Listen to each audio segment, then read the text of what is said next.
Hola, yo soy Mario Arce y esta es una producción de Público y Privado. En México, el 20 de noviembre se festeja el inicio de la Revolución Mexicana, evento determinante para entender los sucesos que dieron forma a buena parte de los procesos sociales y políticos del siglo pasado en nuestro país. Cabe señalar que el movimiento armado que abarcó el periodo de 1914 a 1920 se manifestó de diferentes maneras en cada una de las entidades federativas. En este sentido, es a partir de mayo de 1920 cuando, como resultado del Plan de Agua Prieta con el encumbramiento del triunvirato sonorense conformado por Álvaro Obregón, Plutarco Elías Calles y Adolfo de la Huerta, la llegada al poder federal de una nueva élite reconfiguró el panorama político nacional y con ello se dio inicio a un lento proceso de uniformidad entre el discurso emanado desde la Presidencia de la República y las diferentes oligarquías regionales, que ahora debían tolerar la irrupción de los liderazgos de caudillos surgidos del periodo revolucionario. De esta manera, las palabras de Raimundo Enríquez, gobernador de Chiapas en el periodo de 1928 a 1932, resumen el sentido que cobraron la revolución y el partido hegemónico en la arenga oficial.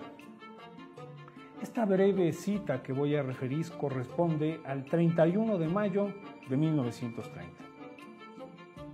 El proletariado que se acoge en el gran Partido Nacional Revolucionario para defenderse de las garras de los caciques, empleados amorales y políticos sin escrúpulos, son ahora cobijados y defendidos por las causas revolucionarias, siendo que todos los hijos de la revolución están obligados a aportar su contingente en la magna obra de reconstrucción que tiene como base la liberación del trabajador y la incorporación del indio a la civilización. Lo que estoy señalando líneas arriba es el surgimiento embrionario del modelo corporativo a partir del establecimiento y el reconocimiento de un partido político como vía principal de vinculación entre la masa proletaria y el gobierno. Esto último orquestado desde las esferas del poder federal y transmitido a las autoridades estatales y municipales a través de los funcionarios del partido hegemónico. Pero, ¿qué significó la revolución en Chiapas? En nuestro territorio no se vivieron las grandes batallas que se desarrollaron en otros espacios de la República. De 1914 a 1920, el territorio chiapaneco fue fragmentado en espacios de control que tenían a la cabeza a diversos caudillos.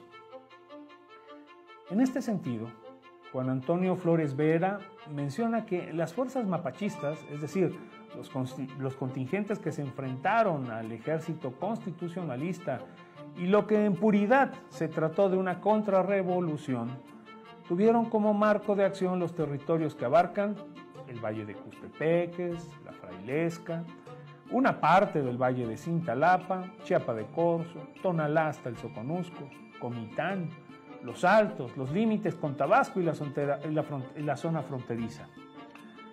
Aunque otra fuente, en este caso el periódico El Tribuno, publicado en la ciudad de San Cristóbal de las Casas el 15 de abril de 1918, menciona la distribución de las distintas fuerzas militares a lo largo y ancho del territorio chiapaneco de la siguiente manera.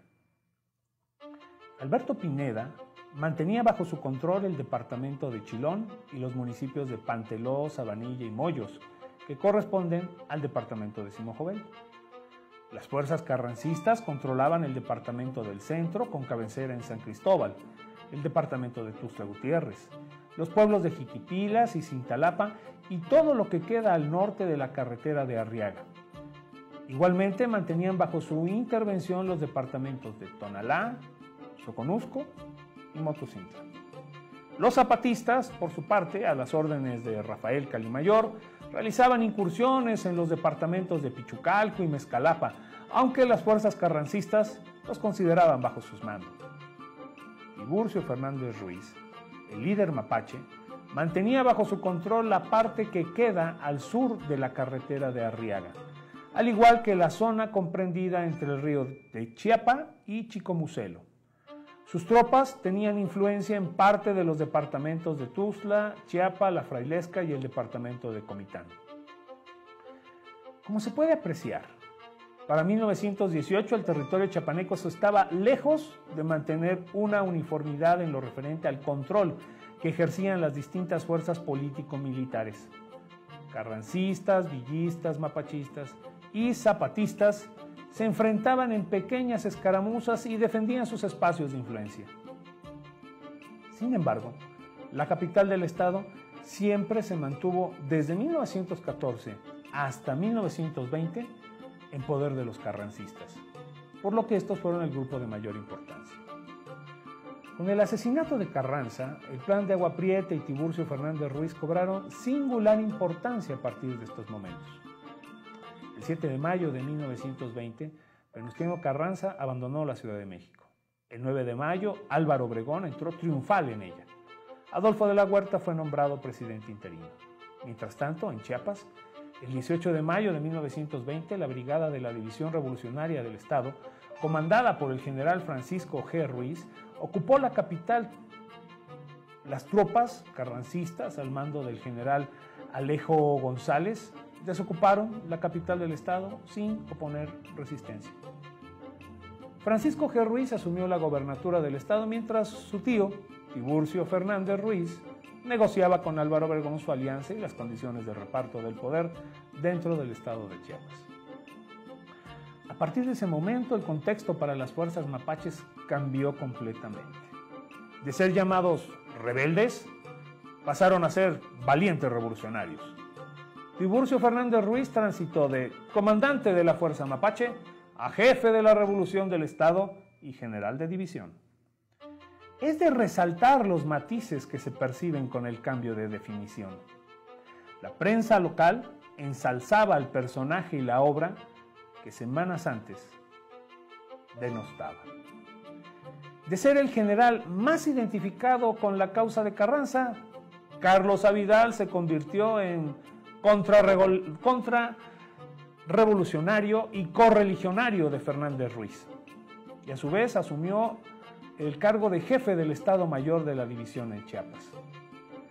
En un auténtico giro de timón, Carlos Avidal tuvo la audacia de desconocer a Carranza desde el 1 de mayo, reunió tropas y se parapetó en Ocosocuautla.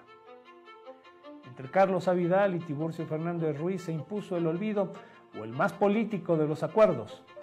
Atrás quedó la celada que Vidal tendió en contra de Fernández Ruiz en pleno proceso de negociaciones para pacificar el territorio y que provocó la muerte de varios rebeldes mapaches. Más adelante, en el periodo de 1929 a 1940, la revolución, entendiéndose esta como el fenómeno de cambio estructural que había iniciado a la caída del porfiriato y del cual se asumían como continuadores los dirigentes del partido hegemónico, se redimensionó hasta convertirla en la causa de existencia del Estado mexicano.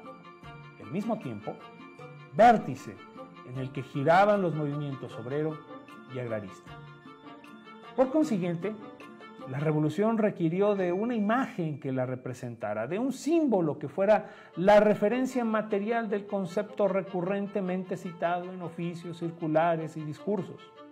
Así, nació la iniciativa de convertir los restos arquitectónicos de un proyecto inacabado del porfiriato en el Monumento a la Revolución.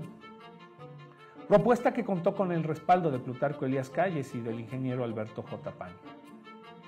Por esta razón, la revolución fue glorificada y exaltada en un proceso que los dirigentes del partido hegemónico se adjudicaron como genuinos continuadores de una causa que no solamente portaba en su entraña la destrucción de antiguas formas de explotación de las clases proletarias, sino que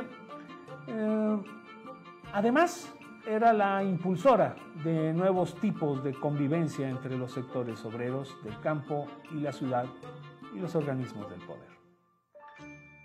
Ramón Raimundo Reséndiz García, en su artículo La Revolución Mexicana y la construcción de la ciudadanía en Chiapas, señala, y lo cito: toda revolución alienta una vocación de refundación social plena. pretende subvertir el orden existente y abrir horizontes de futuro que apuntan a una nueva época distanciada radicalmente del antiguo régimen que pretende abolir. A quienes me escuchan les pregunto, ¿no les suena conocido este tipo de propuesta?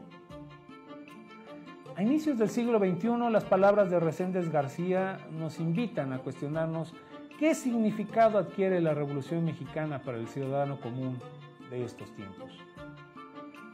A últimas fechas, no se habla de revolución, se habla de transformación.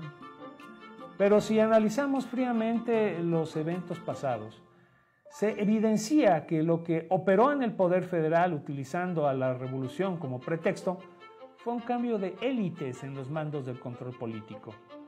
Para justificar su permanencia en el poder, se recurrió a una serie de cambios en los procesos de control.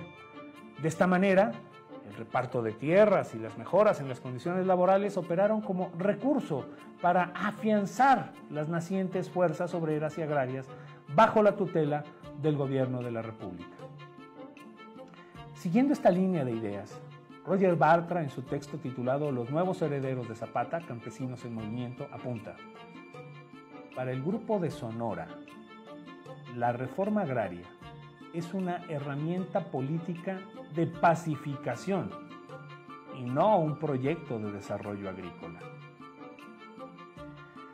El sentido de estas palabras cobran particular significado en fechas recientes, cuando a través de programas clientelares el actual régimen busca, a costa de todo, el control de amplios sectores.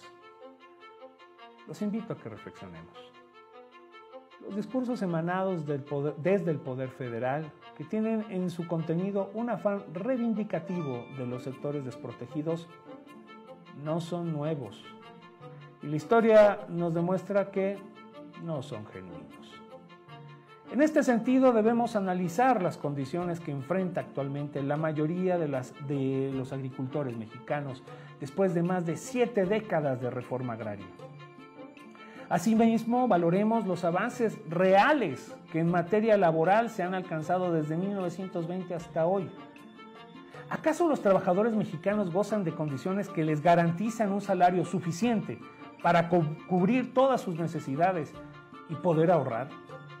Vaya, ni siquiera hay suficiente oferta laboral.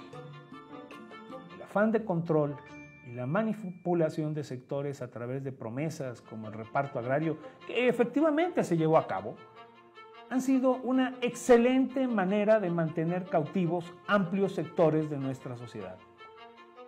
Pero visto a la distancia, esto no fue ni es garante de mejora en su condición de vida.